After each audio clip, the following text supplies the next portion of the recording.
wonderful superfans, and welcome back to my channel. Today we are going to be doing something a little different. I wanted to start to talk about nostalgia films from my childhood and yours.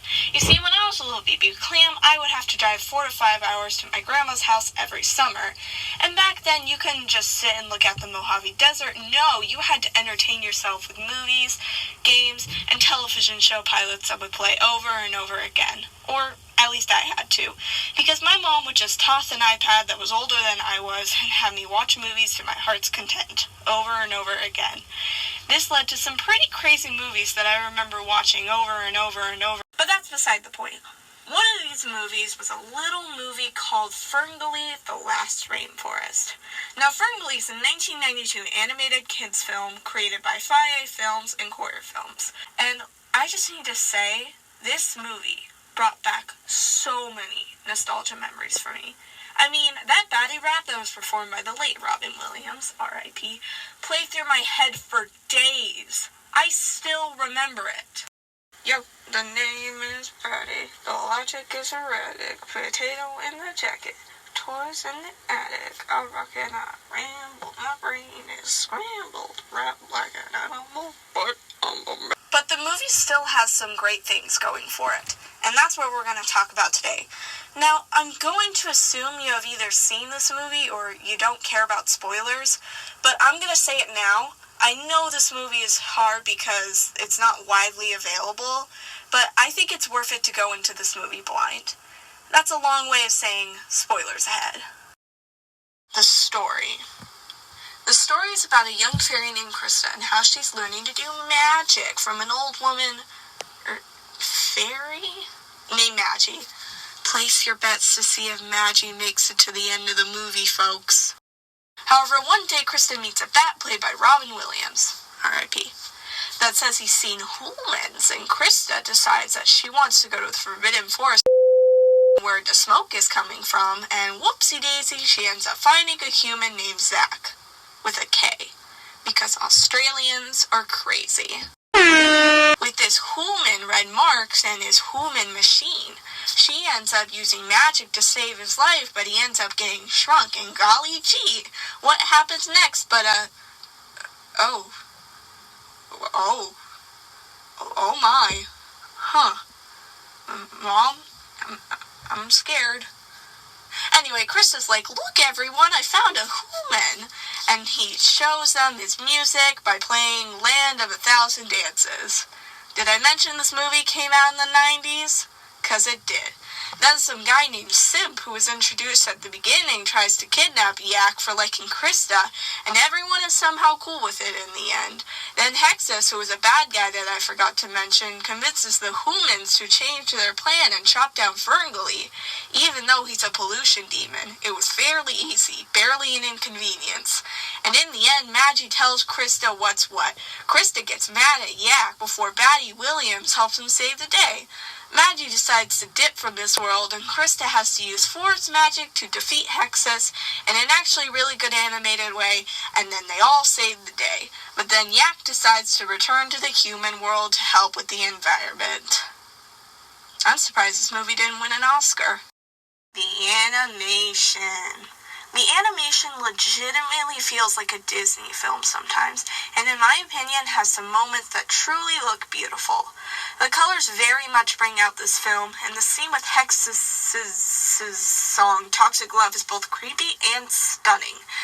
In another scene, we get a song sung by the ever-so-loved Raffi. We see the animals in the forest just living life and breathing the rainforest air together, and it's simply art. In another scene, we see a tree growing out of Hexus, and it's truly amazing.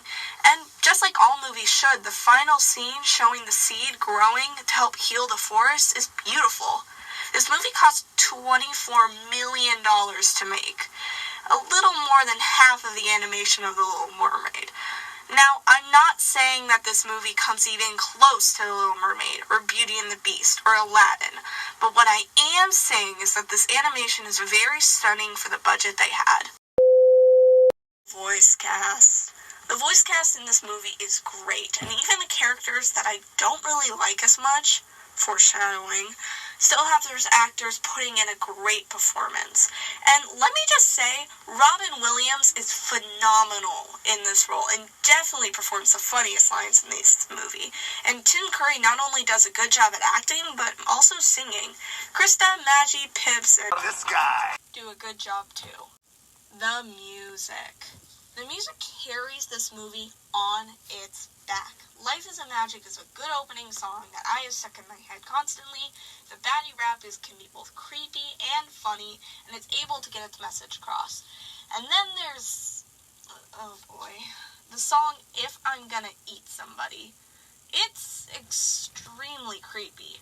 It's probably the only song on the soundtrack that freaked me out, mainly because the lizard just gave me nightmares.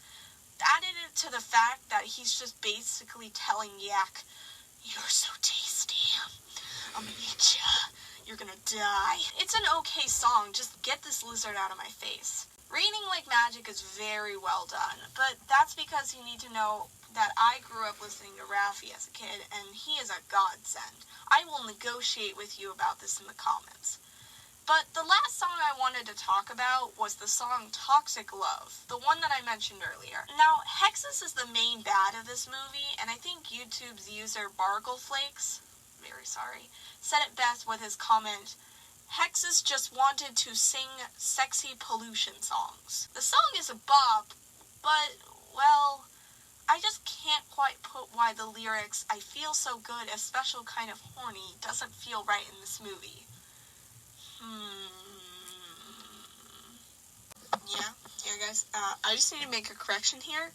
I watched the song again. Turns out he doesn't actually say that, but if you look up the lyrics, it's there. So, forgive me for making this minor mistake. Anyway, continuing with the video. I like this movie, but there are a few things that I don't. This movie is very good and it has a lot of ties to my nostalgia, but there are a few things that I don't like about this movie even now. First of all, that one scene with the Walkman definitely does not make me feel well. For me, at least. Did not age well, and it doesn't really make me laugh. I said I like Toxic Love, but I don't like the fact that Tim Curry sounds like he's horny while recording the song, which is probably the reason that most people watching this video like it. The whole entire visuals of the song, "I'm Gonna Eat Somebody," makes me honestly scared on a child trauma level. I didn't like it as a kid, and I don't like it now.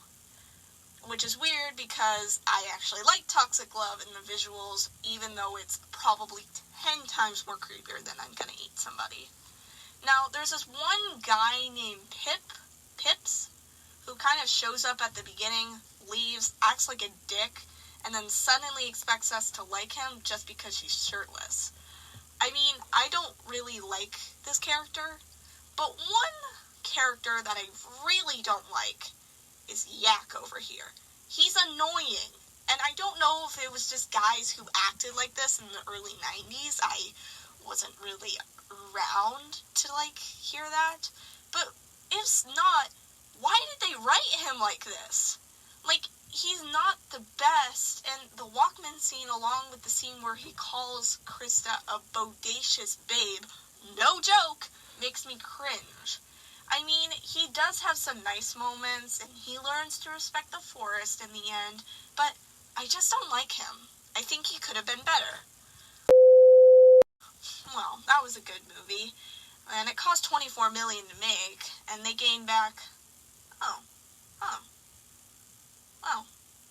I mean, I guess that means that the studio didn't want to make anything more than, oh no, it's a sequel. Why did they have to make a sequel? Yeah, in 1998, although it was originally released onto DVD in 2000, 20th Century Animation, remember that studio? Not the people who made the original, made Ferngully 2, The Magical Rescue. Not only did they not use anyone from the original cast, but it was direct to DVD, and I wouldn't know if it was any good because no one has written a review on it.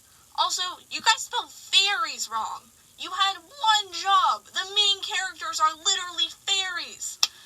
The sequel makes me so so mad to even look at because it's very clear that it's bad and was only made to make a small dime of money. It makes the original even worse, just like a few other sequels I know. Why did this need to happen? Also, why couldn't you have used anyone from the original cast? Like, you probably could have saved this movie if you just used Robin Williams. Wait. Okay, just needed to be sure. Well, anyway, wait, Yak is 16? Huh. My final thoughts on Ferngully, The Last Rainforest is this. Ferngully, The Last Rainforest is an underrated gem. It's greatly animated, funny, and an expertly good musical movie. And even though you can't widely get the movie yet, I asked you to look up some of the songs and listen to them. I listened to them while I worked, and it didn't even need a sequel. It's a good movie on its own. Like most movies, there are some characters who I think could have been adjusted in a way, but on its own, it's a great film, and I will always thank my mom for exposing me to such a great film. Maybe if this movie blows up, I will watch the sequel and make a review. But in the meantime, I think we can put this masterpiece of film to bed and say goodnight. And in the meantime, I will give this movie, I'm going to go with a 7 out of 10. It gets an extra point for being nostalgic. Well, anyway, I'm going to go say goodnight now, unless you're watching this in the morning. I don't know, it's like 10 p.m. for me, guys. Cut me some slack. So that's it for this video. It's a little shorter than I expected, but I didn't want to put hours of work just in case you guys don't like it. Hi everyone, so I'm going to try to post more videos more frequently, like once every 2 weeks, instead of once every 5 months. But yes, I did rebrand. Welcome to the new and improved channel of mine, Mollusk. Now, it's a little inside joke between me, and when I was rebranding, I decided to use it. Please let me know what you think of it, but I don't think I'm going to go back to Super Happy Love Studios, so, you know. I also wanted to talk about more movies and TV that brings us nostalgia, and I found the sequel on YouTube, so that's a thing. I mean, I'll do it if this video blows up. But yeah, I'm going to try to get us a channel background, intro, and outro maybe, and yeah. Make sure to tell me in the comments if I should review the sequel or if I should review another movie. Well, anyway, thanks for staying this long. I'm really tired now, so I'm going to go to bed, and I hope you guys will subscribe to watch more of my videos in the future, and please share this with your friends and tell me in the comments what I should do. Anyway, stay safe, super fans!